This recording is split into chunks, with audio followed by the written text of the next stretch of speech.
Podcast Nurul Islam, let's start.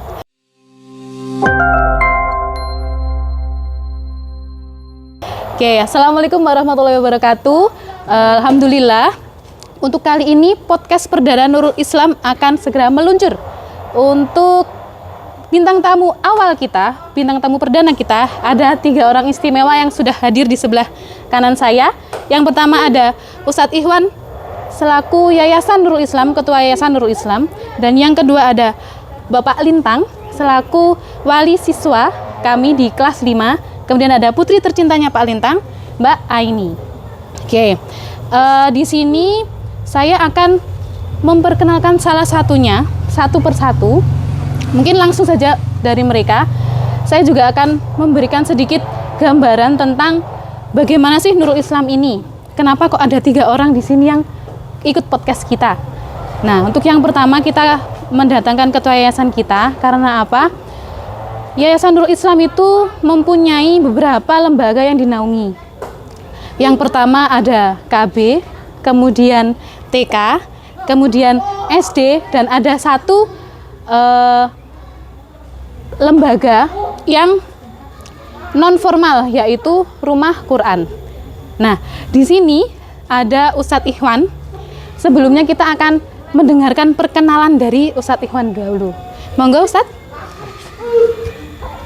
Baik, terima kasih Bu Novi atas kesempatannya. Nama Ikhwanul Muslimin, asli dari Kediri. Alhamdulillah pada saat ini dikaruniai 4 putra, ya, 2 putra, 2 putri, totalnya 4, alhamdulillah, dan istri Bu Irma Nuryati. Dan saat ini kami tinggal di Bendo Pare Kediri. Saya kira demikian.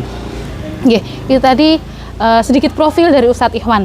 Nah, Ustadz Ikhwan, gimana kabarnya Ustadz?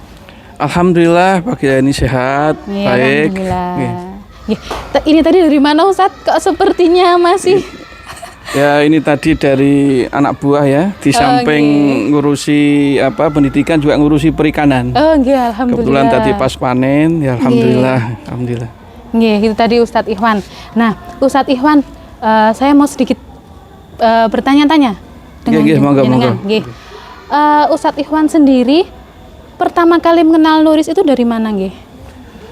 Yang pertama kali kenal Nuris ya mencari informasi sekolah mana di Pare yang dalam naungan JSIT. Kebetulan saya ini tidak pindahan ya. Sebelumnya di Jayapura, kebetulan juga di JSIT. Di sana namanya Permata Hati. Dan ketika di Pare saya mencari informasi, ternyata yang ternaung dalam JSIT yaitu Nurul Islam. Maka langsung saya datang mencari informasi dan mendaftarkan putra-putri kami di sini. Ya, alhamdulillah. Nah, untuk Ustadz Ikhwan sendiri kan sudah menjadi ketua yayasan sudah berapa tahun Ustadz? Ini sudah 4,5 tahun. Sudah khusus untuk di Nuris ya. Iya. 4,5 tahun, sebentar lagi 5 tahun. Sudah 5 tahun, sudah mau masuk 5 tahun. 5 tahun, tapi kami berkecimpung di pendidikan ini cukup lama. Sebelumnya juga ketua yayasan As-Salam di Jayapura, Papua. Ya, dan kini melanjutkan. Ya. Nah, sebelumnya Ustadz, kenapa sih kok Ustadz mau jadi ketua yayasan kita? Ya, pertama karena panggilan ya, karena kami juga kuliahnya juga bidang pendidikan, terus di kampus juga kami aktif di pendidikan dan mendidik mahasiswa, sehingga terpanggil untuk berkecimpung untuk bersama dengan Nurul Islam. Meskipun kami aktivitas di samping di pendidikan juga di dunia lain ya. Tapi ini saya kira penting, bagian dari amal soleh kita, bagian dari kontribusi kita untuk generasi yang akan datang. Maka kami bertekad bersama dengan Nurul Islam.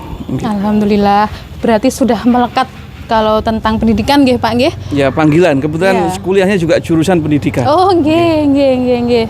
Alhamdulillah. Nah, tadi kan saya sudah menyebutkan di awal, Nurul Islam itu ada beberapa lembaga yang dinaungi. Ya, betul. Ya, ada dari KB, TK, SD, dan RQ. Nah, mungkin bisa dijelaskan singkat Pak, lembaga-lembaga yang sudah dinaungi Yayasan Nurul Islam itu tadi. Monggo. Ya, dari yang paling bawah KB ya, KB Playgroup, kemudian TK Nurul Islam yang berlokasi di Cangkring Pelem, Nggih.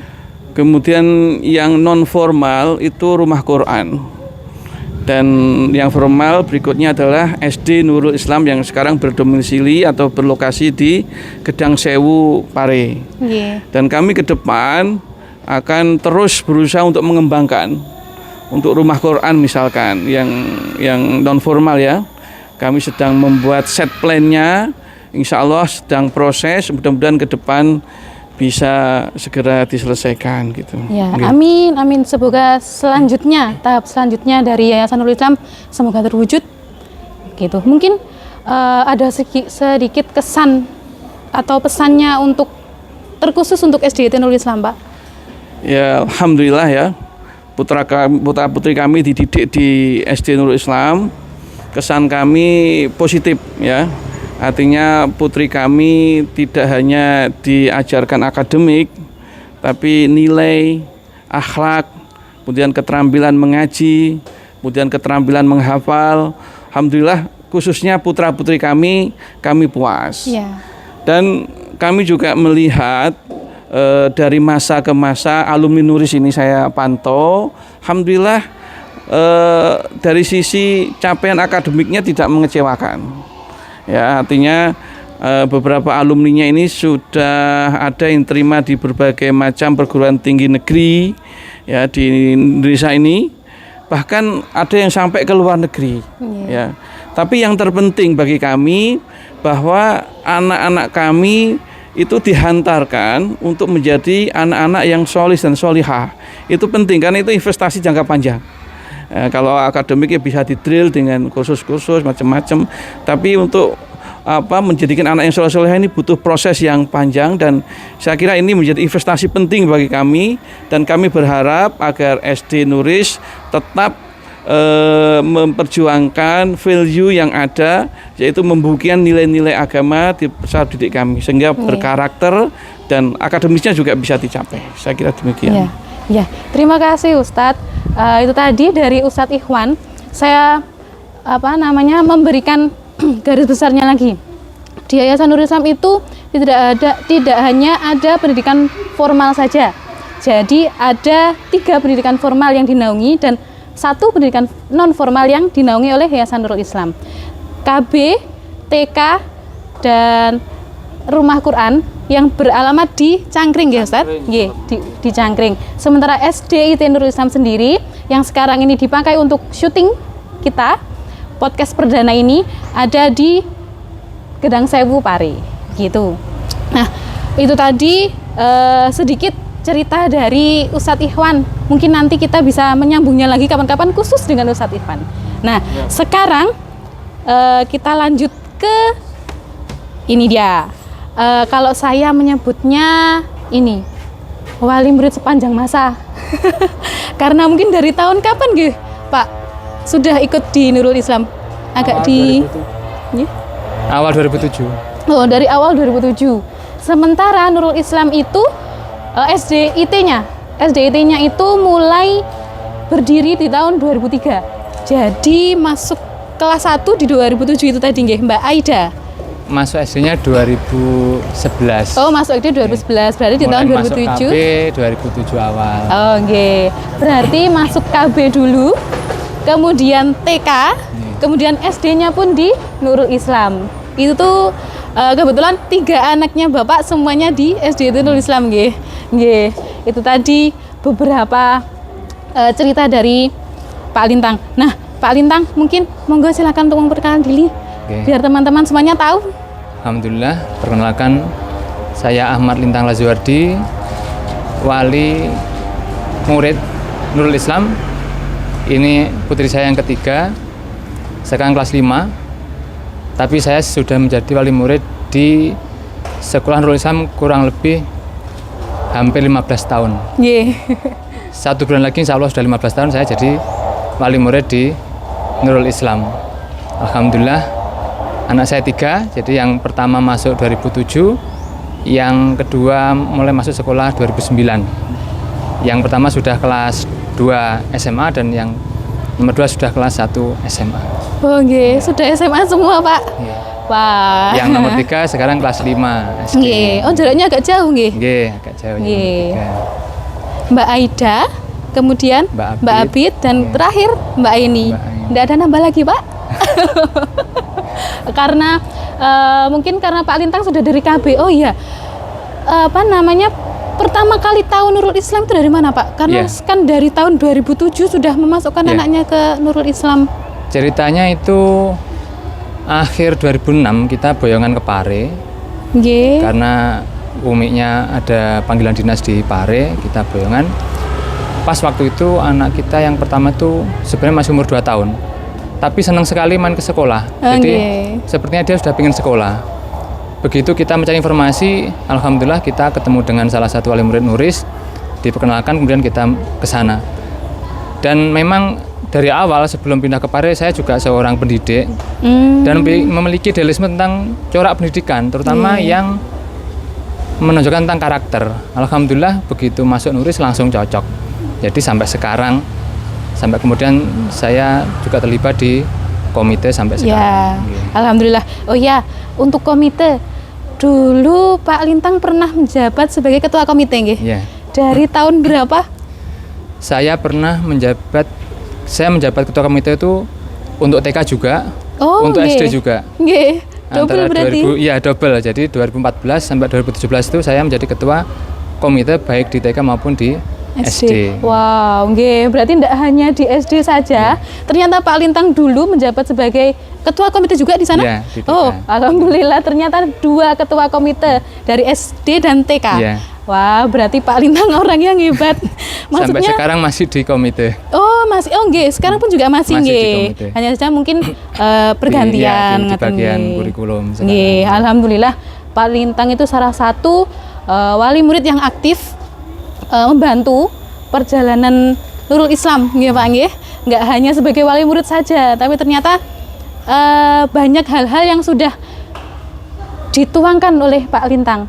Salah satunya di berhitung ya Pak nggih. Iya. Sampai Pak Lintang itu juga membuat salah satu buku, bukan salah satu, mungkin dari beberapa jenjang buku nggih Iya. Pak nggih, dari kelas 1 sampai 6 itu untuk berhitung, untuk membantu ketuntasan siswa selesai dalam pembelajaran berhitung. Iya. Ngaten.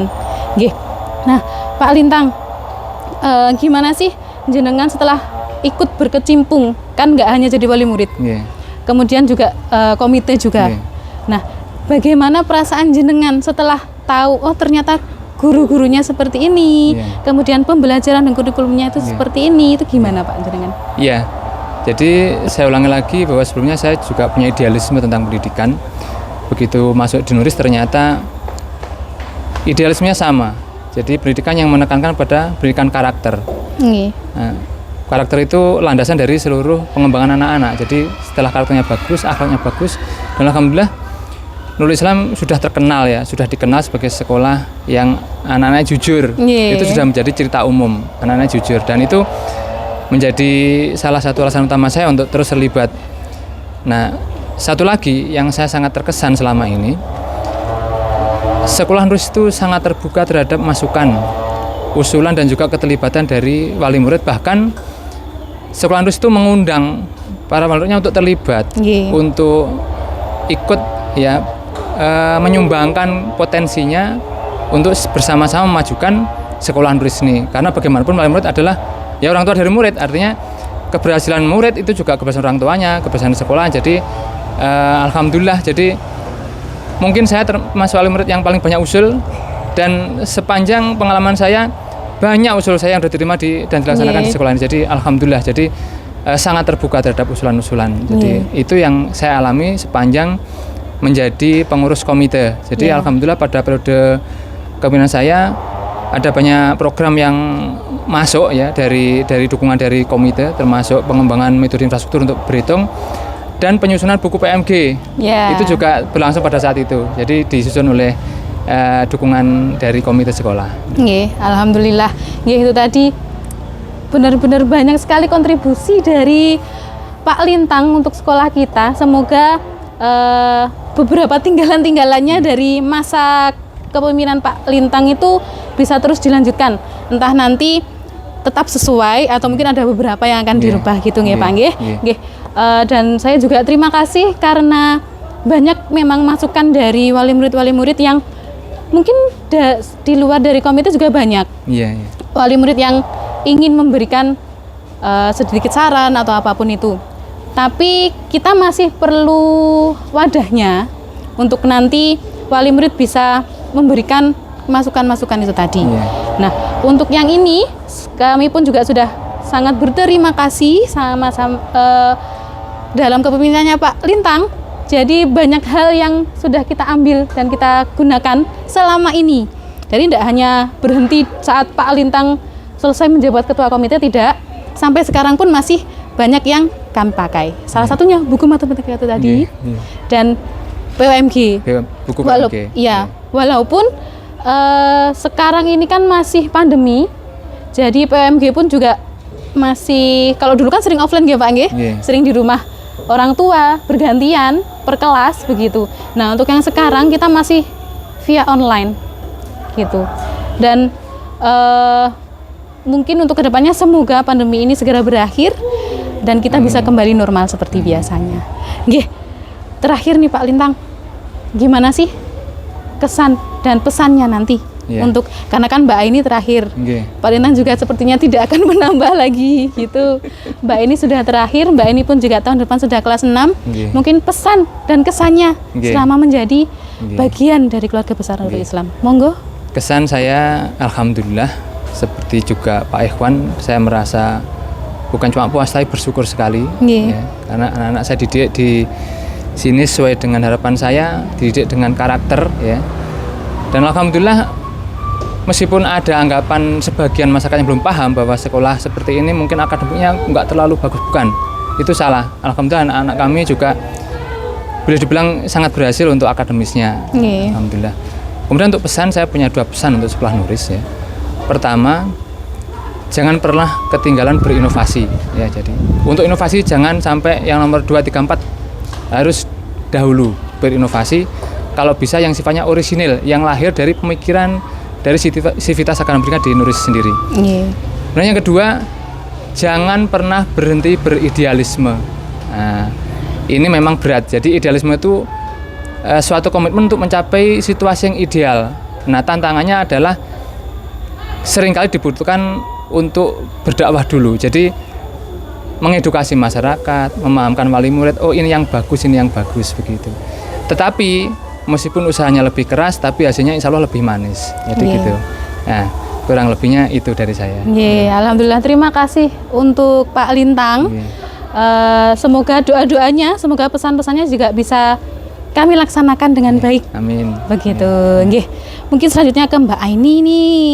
Hai Mbak Aini, gimana? Tegang? Senyumnya kok begitu? Senyum dulu. Oke, baik. Mbak Aini boleh memperkenalkan diri dulu, silakan. Namaku Anissa Kurota Aini, kelas 5 di sekolah di Nurul Islam. Ya, guru kelasnya siapa namanya? Ustazah Lilis. Oh, Ustazah Lilis. Oke, gimana di kelas, enak nggak? Enak. Sekarang sudah mulai tatap muka terbatas? Ya. Seminggu masuk berapa kali? Minggu masuk 3 kali. 3 kali, oke. Langsung sama Ustazah Lilis atau banyak ustazah yang lain atau sama ustadz? Langsung sama Ustazah Lilis, tapi beberapa pelajaran sama ustadz. Oh, sama ustadz. Oke, Mbak Aini, ustazah mau tanya. Tadi kan di Nurul, kata Abi tadi kan, Mbak Aini sudah di Nurul Islam dari KB ya? Dari KB, TK, SD di Nurul Islam. Nggak bosen? Enggak. Oh, alhamdulillah nggak bosen. Terus gimana pas di KB dan di TK? Guru-gurunya gimana? Ustadz-ustadznya gimana? Baik-baik, seru-seru. Baik-baik, seru-seru. Oke. Terus pas di KB dan TK, di sana kamu sering diajak main atau diajak keluar enggak? Iya. Kamu paling seneng dulu pas ngapain? Jalan-jalan, misalnya rekreasi atau outbound. Oh gitu. Oh di TK sudah ada outboundnya? Ada. Dulu. Oh disuruh ngapain dulu? Ingat enggak? Oh enggak ingat. Oke. Itu tadi kan di TK sama di KB. Nah Ustazah sekarang mau tanya, kalau di SD sendiri Kalau di SD dulu kan sebelum kita pandemi, Mbak ini dulu masuk Nuris tahun 2000 17. di SD masuk tahun 2017 ya. Oke, masuk di SD tahun 2017 berarti 3 tahun sebelum pandemi sudah merasakan masuk biasa. Nah, selama masuk biasa, selama masuk normal, Mbak ini sudah merasakan apa aja di sini? Banyak ya, belajar, bermain. Dulu sering diajak keluar juga di SD. Iya. Ada kegiatan studi visual? Ada. Itu diajak kemana aja dulu?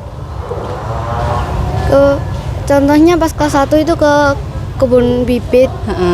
Terus kelas 2 itu ke kolam seribu ikan sama beberapa tempat lain. Terus kelas 3 itu ke kantornya Telkomsel. Oh ya, terus? Ya itu. Itu aja. Oh iya, cuma sampai kelas 3 ya. Terus habis itu pandemi ya. Nah, selama pandemi ini ada kegiatan studi visual enggak? Belum ada. Belum ada. Berarti cuma nge-zoom gitu toh? Iya. Oke. Nah, ini kan sudah pandemi ini kan ya. Selama pandemi ini kan ya. Ustadz sama ustadzah itu kalau ngasih materi itu lewat apa biasanya? Lewat video. Lewat video. Ya, sama Google Form. Sama Google Form. Ujiannya sebelum masuk biasa dulu gimana?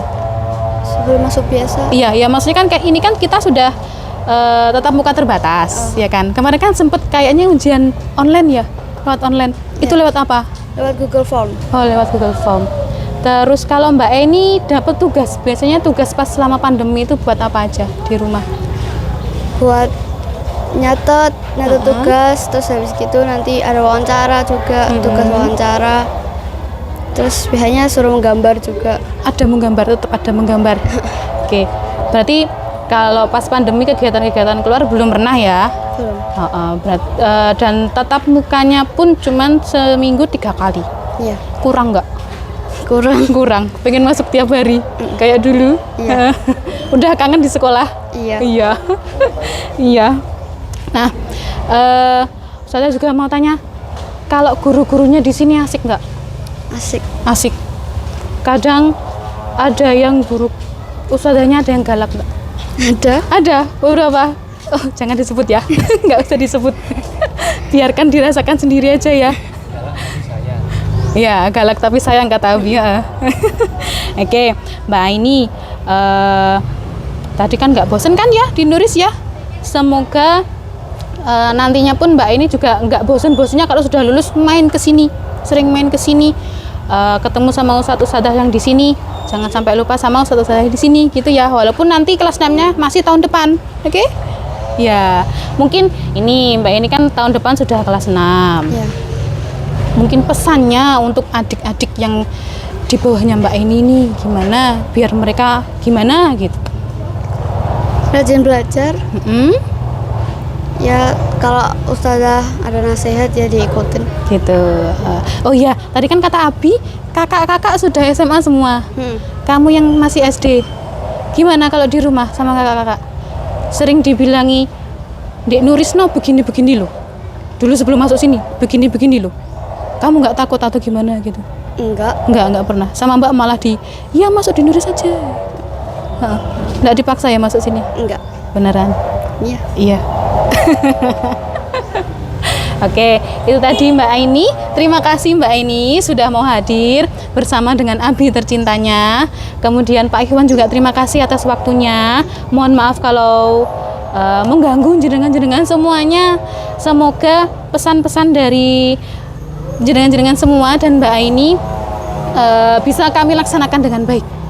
Semoga adik-adik kelasnya Mbak Aini pun juga sama kayak Mbak Aini yang berprestasi, sama seperti kakak-kakak Mbak Aini, Mbak Aida dan Mbak Abid yang sampai sekarang pun masih berprestasi nggih Pak nggih? Nggih, alhamdulillah. Itu tadi sedikit cerita dari Nurul Islam. Pertama ada dari ketua yayasan kami, yang kedua dari wali murid kami yang saya menyebutnya wali murid sepanjang masa karena memang dari awal sampai sekarang. Berarti sudah berapa tahun Pak di sini? 15 tahun nggih. Sudah 15 tahun membersamai Nurul Islam. Dan kemudian ada putri tercintanya Pak Lintang, ada Mbak Aini yang kebetulan anak terakhir dari Bapak nggih. Sudah menceritakan asiknya belajar di Nurul Islam dari KB, TK dan SD. Ya, mungkin itu saja dari kami. Saya sendiri undur diri. Semoga kita akan bertemu lagi di podcast-podcast selanjutnya. Podcast Nurul Islam finish. Alhamdulillah. Terima kasih.